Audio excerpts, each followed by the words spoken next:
እንደምንሰነበታችሁ ተመልካቾቻችን ሳምንታዊ ኢትዮ ቢዝነስ ፕሮግራማችን ተጀምሯል። ኢትዮ ቢዝነስ በዚህ ሰዓት በየሳምንቱ ወደ እናንተ የሚደርስ ሳምንታዊ የቢዝነስ ፕሮግራማችን ነው። በዛሬ ፕሮግራማችንም ሁለት መሰናዶችን አዘጋጅተን ወደ እናንተ እናደርሳለን። ስራ ፈጣሪዎቹና ከዛ በተጨማሪ ደግሞ የአንድን ድርጅት የስራ ሂደት እናስቃኛችኋለን። ከፕሮግራሙ ጋር አብራችሁ ቆይታ ማደርገው ሰብለወንጌል ይልቃል ነኝ። ቀዳሚ ወዳደረግነው ፕሮግራም ስናልፍ ስራ ፈጣሪዎቹን ነው የምናገኘው። ለዛሬ ስራ ፈጣሪዎቹ የአንድ ሰዓሊን የስራ ሂደት የምናስቃኝበት ነው የሚሆን። እስከ ፕሮግራማችን ፍጻሜ ድረስ አብራችሁን ቆይታ እንድታደርጉ ጋብዛለሁ። መልካም ጊዜ ይሆንላችሁ።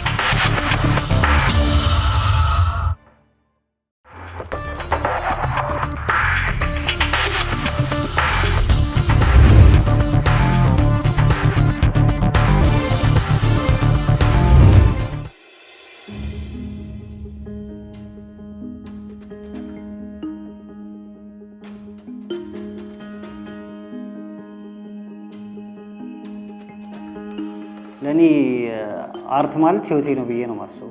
ሙሉ ጊዜን ሙሉ መንፈሴን ሰጥቼ እየሰራሁበት ነው ያለሁትና በቃ ላይ ህይወቴ ነው። ኢሳቅ ሳሊ ይባላለሁ። ግራፊክስ ዲዛይነር እና ሰዓሊ ነኝ።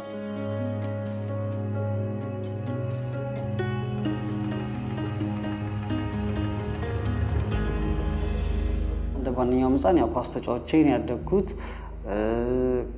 ብዙ ጊዜ ግን በጭቃ ቅርጽ ሰራ ነበር። ህፃን በጭቃ ቅርጽ ሰራ ነበር። አባቴ ደግሞ ከለር የሚቀባ መጽሐፍ ያመጣልኝ ነበር። እሱን ሰራ ነበር።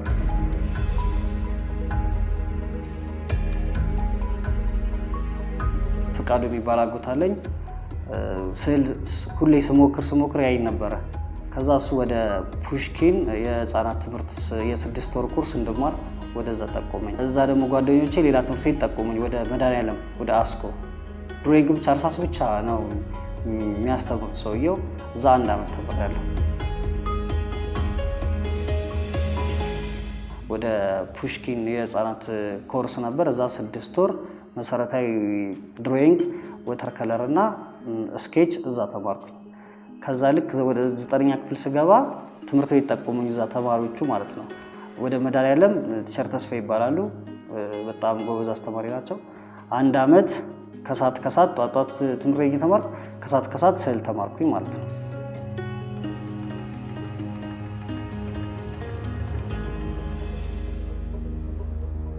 አንድ ጓደኛ ነበረኝ፣ አንድ ካንቫስ ሰጠኝ። ከዛ በኋላ እዛ ላይ ሰራኝ አንድ ፔይንቲንግ። ከዛ እንዴት እንደሚሰራ ነገሩኝ። ማቴሪያሊቲ እንደሚገዛ ነገሩኝ። የአውስትራሊያ እንጨት ተሰንጥቆ መርካቶ እየሄድን ማሰንጠቅ ጀመረን። ከዛ በኋላ እዛው ስኳድራ እናስወጣና ማገጣጠም ብቻ ራሴ ነበር የምሰራው ይዛኔ። አሁን ማቴሪያል የሚያዘጋጁ አሉ፣ ካንቫስ ዝም ብዬ ሳይዙን ብቻ መስጠት ነው። እነሱ ቤት ድረስ ያመጣልኛል። ለምን ጧት እኔ ቢዚ ስለሆንኩኝ ስራ ምናምን ስለሆነ ለማዘጋጀት በጣም እንትን ነው።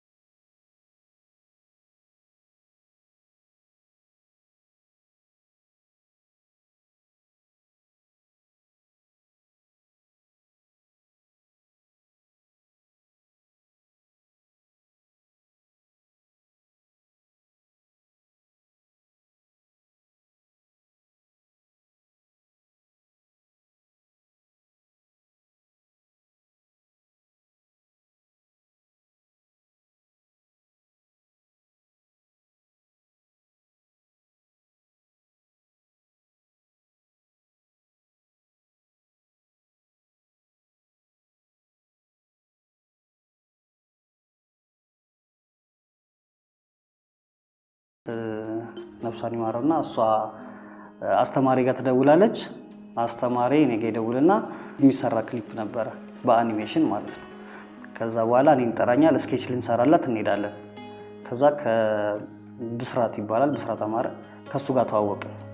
እሱ ደግሞ ታሚሶል ኮሚኒኬሽን አኒሜሽን ዲፓርትመንት ዳይሬክተር ነው። ከዛ ስራዎቼን አያቸው፣ ወደዳቸው። እሱ ፕሮጀክት ነበረው ሊጀምር ያሰበው ፕሮጀክት የህፃናት ማለት ነው፣ ከ3 ዓመት እስከ 9 ዓመት። ከዛ እዛ ውስጥ እንድገባ አረገኝ። ማስተማሩን አቁሜ ቀጥታ እሱ ጋር ነው የገባሁት። አሁን እሱ ጋር 4 ዓመት ሆነኛል።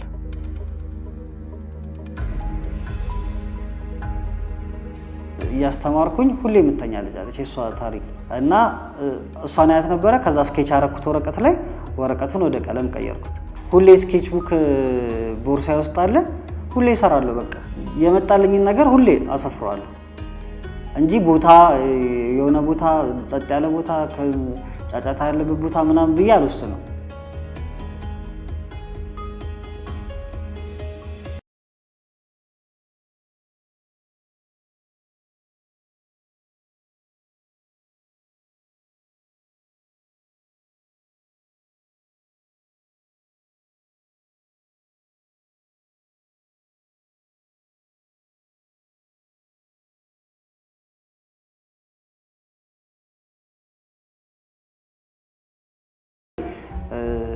የፈጠርኩት ነገር እነዚህን ካራክተሮች የራሴ ባረግ ነው ፈጥሬያቸዋለሁ ብዬ አስባለሁ የትም ቦታ ብትሄጂ አታገኛቸውም ይሳቅ ነው የሚለው ማንንም ሰው ቢያይ ይሳቅ ስራ ነው የሚለው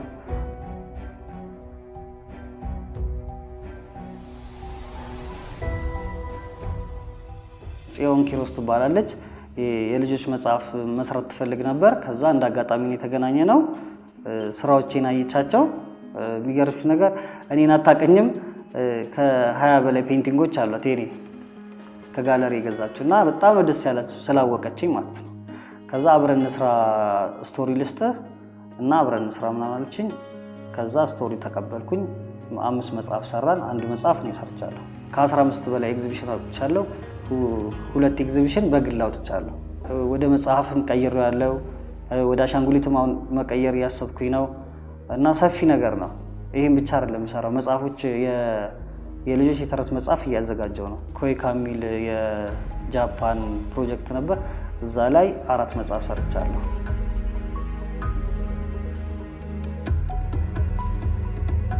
ወደዚህ ሙያ ውስጥ መግባት ለሚፈልጉ ሰዎች ታለንቱ እንዳላቸው መጀመሪያ ማወቅ አለባቸው በሰራሽ ቁጥር እጅሽ ያድጋል ባልሰራሽ ቁጥር ደግሞ ምንም እየተመለሽ ነው የምትሄጂው ሁሌ ፕራክቲስ ያስፈልጋል ወጣቱ መጀመሪያ ራሱን ማዘጋጀት አለበት ለአዲስ ስራ መነሳሳት አለበት እና ውስጡን ንጹህ ማድረግ አለበት ከዛ በኋላ ምንም ነገር ከሰራ ቀላል ነው የሚሆነው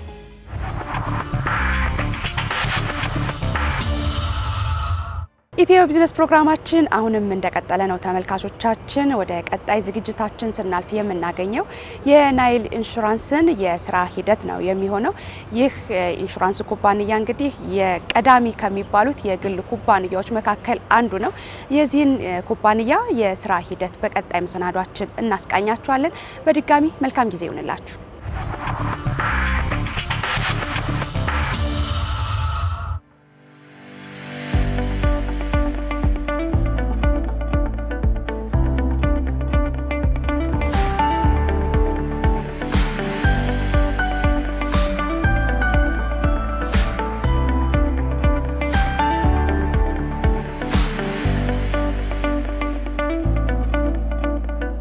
የሰው ልጅ የተፈቀደለትን የህይወት ዘመን ኑሮ እስከሚያልፍ ድረስ የተለያዩ ንብረቶችን ያፈራል ቤተሰብም ይመሰርታል ታዲያ እነዚህን ውድ ንብረቶችን ብሎም በገንዘብ የማይተመነውን ህይወቱ ላይ የሚደርሱ ጉዳቶችን ለመጠገን ያስችለው ዘንድ ኢንሹራንስ ወይም ዋስትና ይገባል ኢንሹራንሱም ለደረሰበት ጉዳት መድህን ይሆናል የኢንሹራንስ አገልግሎት የተጀመረው ከብዙ ዓመታት በፊት በባቢሎናውያንና በቻይናውያን ነጋዴዎች እንደሆነ ይነገራል በዚህ ጊዜ የተጀመረው የዋስትና ጉዞ ዛሬ ላይ በሁሉም የዓለማችን ክፍሎች በተለይ ደግሞ በአደጉ ሀገራት በከፍተኛ ሁኔታ አገልግሎት ላይ ውሏል በተለይ በአደጉ ሀገራት የሚገኙ ዝነኞች ከተለመደው የዋስትና አይነቶች ወጣ ብለው ለእያንዳንዱ የአካል ክፍሎቻቸው ዋስትና ይገባሉ በእኛም ሀገር ኢንሹራንስ እንዳደጉ ሀገራት ረጅም ዕድሜ ባይኖረውም አገልግሎቱ መሰጠት ከጀመረ ግን ዓመታትን አስቆጥሯል እናም በግሉም ሆነ በመንግስት የሚከፈቱ ኢንሹራንስ ኩባንያዎች በርከት ማለትም ጀምረዋል ከነዚህም ኢንሹራንስ ኩባንያዎች መካከል የናይል ኢንሹራንስ ኩባንያ አክሲዮን ማህበር አንዱ ነው ይህ ኩባንያ 26 በሚደርሱ ባለሀብቶች ነበር ስራውን የጀመረው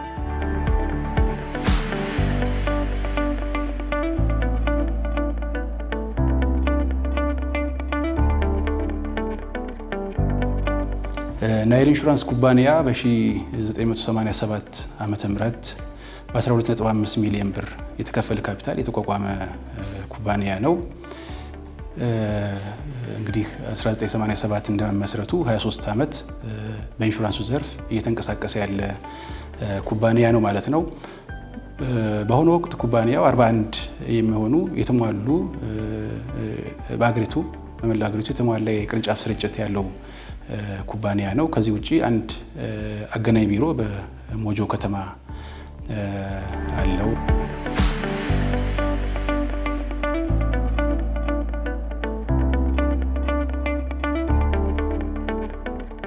ሎጎ ምርጫ ላይ የተወሰነ ተሳትፎ ነበረኝ። ሎጎዋ ወይም የኛ የንግድ ምልክታችን ከንስር ነች። ንስር ደግሞ በጣም አርቃ ተመልካች አስተዋይ ብዙ ካየች በኋላ ደግሞ ኢላማዋን አነጣጥራ የምትሰነዝርና የሄደችበትን ይዛ የምትመለስ ፍጡር ናት። በሷ ዓላማችንን የምናቅ ተጠንቅቀን የምንራመድ መስጠት ያለብንን አገልግሎት የምንሰጥ ያለምነውን ግብ የምንመታ ነን የሚልና እንደምታውቁ ደግሞ ናይል ብለንም ስንሰይመው ናይል ትንሽ በእኛ በዛ ጊዜ በነበረው እንትናችን ወንዝ አገር ተሻጋሪ ድንበር ተሻጋሪ እና እኛም በወቅቱ አስበን የነበረው እስካሁን ድረስ ተፈጻሚ ባይሆን በተለያየ ምክንያት ክሮስ ቦርደር ሰርቪስ እንሰጣለን፣ ድንበር አልባ የሆነ አገልግሎት እንሰጣለን። አልመን አቅደን እንንቀሳቀሳለን። ያለምንበትን ደግሞ ለመምታት አስተዋዮች እንሆናለን። በዚሁ እንቀጥላለን ብለን ነው እስካሁን ድረስ እየተራመድ ነው ያለነው። በዛ ዓላማና በዛ ሀሳቤ ነው። የሎጎ አመጣጥም እና የንስራዋ መመረጥ ወይም የኤግል መመረጥ ከዚህ ጋር የተያያዘ ነው። ናይል ኢንሹራንስ ስራ ሲጀምር የነበረው ሁኔታ ምን ይመስል ነበረ? ናይል ሁለተኛው የግል ኢንሹራንስ ነው። በዛ ጊዜ ኢኮኖሚ ፖሊሲ ወደ ገበያ ለማምጣት ከህብረት ኢንሹራንስ ቀጥሎ ማለት ነው። አሁን ብዙ ችግሮች ተቀርፈው ነው። ብዙ ኢንሹራንስ ኩባንያዎች ተቋቁመዋል። ሰክሰስፉልም ናቸው። አንድም ኢንሹራንስ በእነዚህ ዘመናት ውስጥ በኪሳራ የዘጋ አለመኖሩም አንድ ትልቃችን ነው።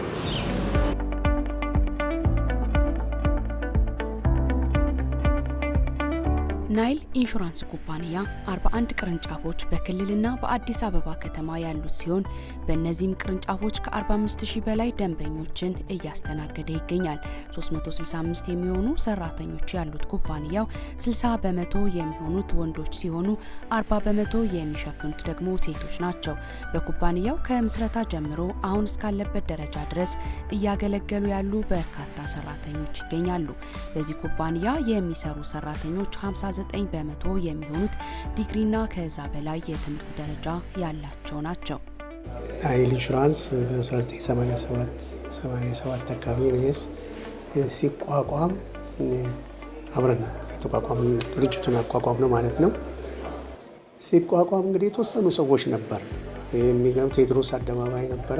እዛ አካባቢ ትንሽ እንደ ቪላ ቤት ነገር ነው። እዛ ነው የተቋቋመው።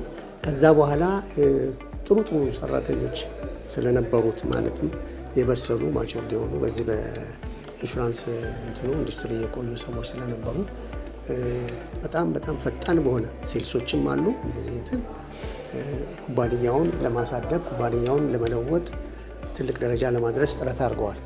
በዛ መሰረት ኩባንያው ከፍተኛ ደረጃ ደርሷል።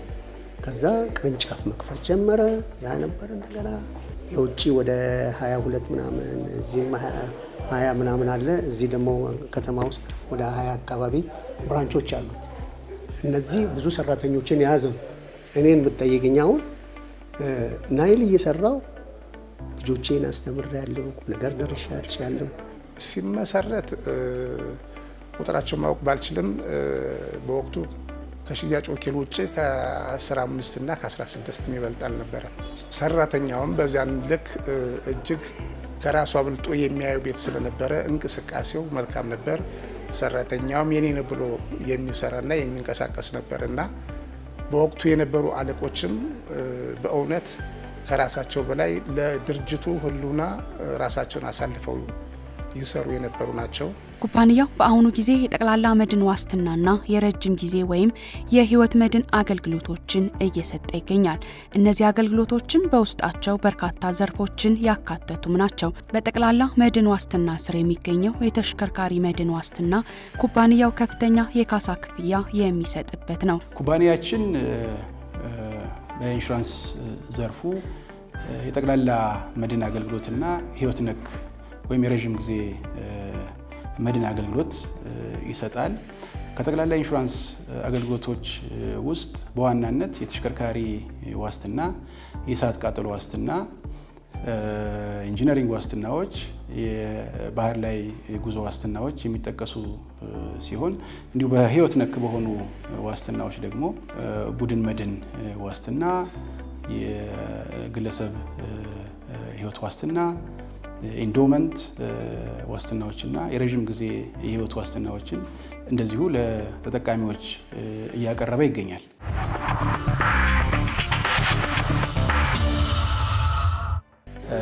አሁን የምንገኘው ድርጅቱ የካሳ መስተንግዶ የሚደረግበት ክፍል ውስጥ ነው። የካሳ መስተንግዶ በማዕከላዊነት ነው ሴንትራሊ አድሚኒስተር የሚደረገው። 41 ቅርንጫፎቻችን ውል ይሰጣሉ። ከነዚህ ቅርንጫፎች ውስጥ ደግሞ በተወሰነ መጠን የካሳ መስተንግዶ የሚሰጡ ቅርንጫፎች አሉ።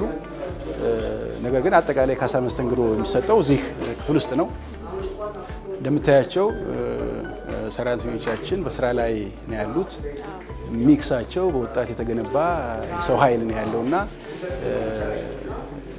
አንድ ደንበኛ የሚፈልገው ፈጣን የካሳ መስተንግዶ ነው እንደ ኢንሹራንስ ኩባንያ። ስለዚህ የምንወዳደረው ፈጣን የካሳ መስተንግዶ መስጠት ስለሆነ ስትራቴጂያችን ፈጣንና የተሟላ ኢንሹራንስ ካሳ መስተንግዶ በመስጠት ላይ ያተኮረ ነው። እዚህ ሁሉ የምታያቸው በካሳ መስተንግዶ ስር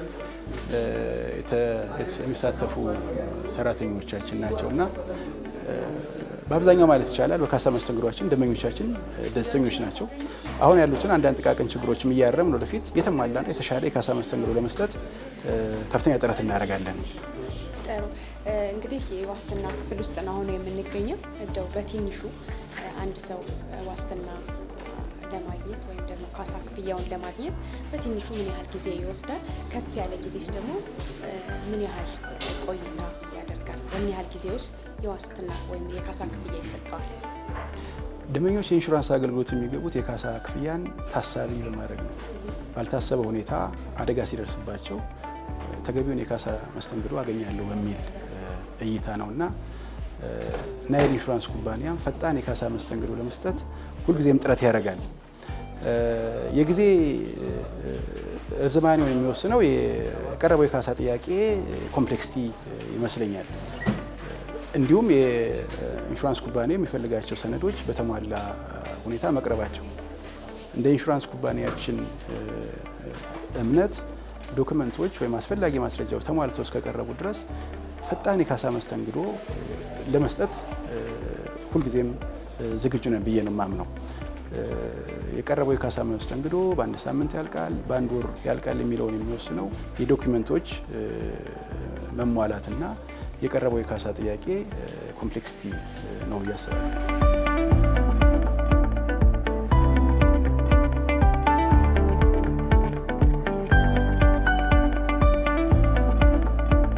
የህብረተሰቡ አቀባበል ምን ይመስል ነበረ?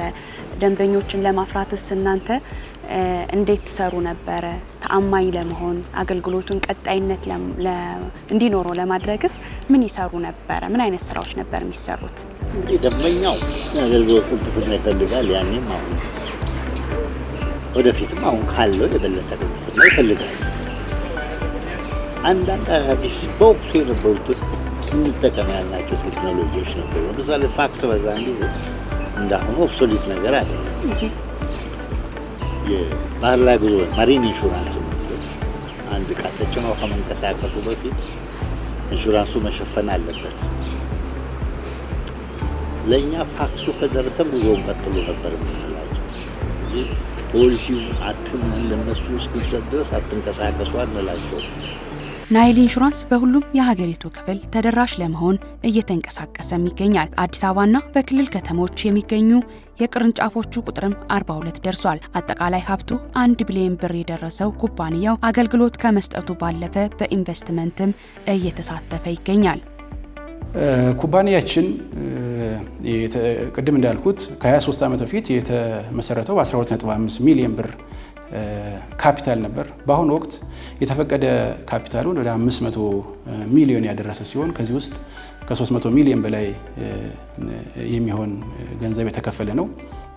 ስለዚህ ምን ያህል የካፒታል አቅሙ የዳበረ ኩባንያ መሆኑን አመላካሽ ነው። በዚህ መሰረት በተለያዩ የኢንሹራንስ ኢንቨስትመንት ዘርፎች ላይ ኩባንያው ተሰማርቷል። ከነዚህም በተለያዩ ኩባንያዎች አክሲዮኖችን በመግዛት ተጠቃሚ እየሆነ ይገኛል። እንዲሁም በተለያዩ ሪል ስቴት ዘርፎች ተሰማርቶ ይገኛል። የራሱንም ህንፃ ባለ 25 ወለል ህንፃ እንዲሁ አዲስ አበባ ከተማ ውስጥ በመገንባት ላይ ይገኛል። በአሁኑ ወቅት ይህ ህንፃ 23ኛ ወለል ግንባታው ስትራክቸራል ግንባታው እየተከናወነ የሚገኝ ሲሆን ስትራክቸራል ግንባታው ተጠናቆ የፊኒሺንግ ስራዎች በአጭር ጊዜ ውስጥ ተጀምረው ቢበዛ በአንድ ዓመት ተኩል ጊዜ ውስጥ አጠቃላይ ግንባታ ስራው ተጠናቆ ኩባንያው ባለ 25 ፎቅ ዘመናዊ ህንፃ ባለቤት ይሆናል ብዬ አስባለሁ። ይህ በመሆኑም ኢንሹራንስ ኩባንያው አገሪቱ ውስጥ ካሉ ኢንሹራንስ ኩባንያዎች በተለይ በአሴት እና በህንፃ ግንባታ የላቀ ደረጃ ላይ ያደርሰዋል ብዬ አስባለሁ።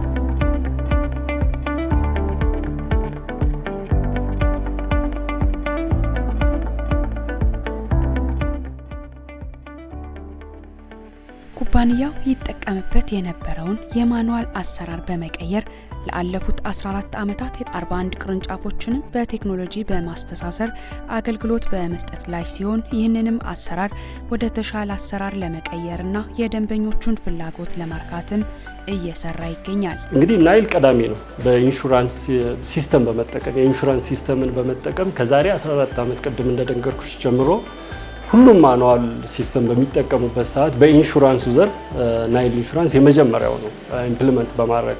ከዛ በኋላ ሌሎች ኢንሹራንሶች አሉ፣ ግን ለመጀመሪያ ጊዜ ሴንትራላይዝ ሲስተም የተጠቀመ ናይል ነው። በዚህ መሰረት እኛ የምንጠቀመው አሁን ስራ ኢንፎቴክ የሚባል የኢንዲያን ሲስተም ነው። ሁሉንም ያካተተ ነው እና የተለየ ነው።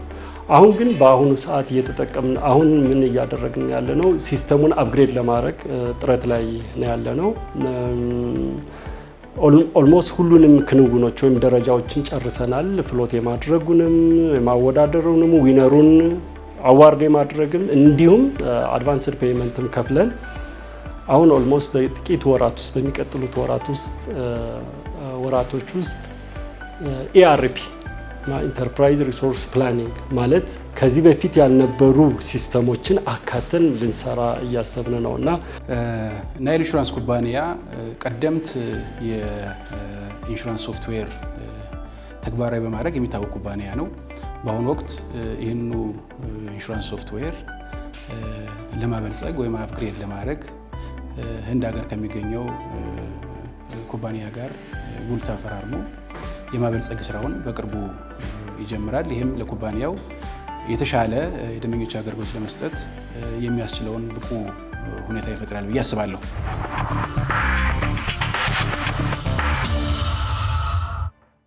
ለዛሬ በኢትዮ ቢዝነስ ፕሮግራማችን ልናስቃኛችሁ ያሰብናቸው መሰናዶች እነዚህን ይመስሉ ነበር። አብራችሁ ቆይታ ያደረኩት ሰብለ ወንጌል ሊቃል ነኝ።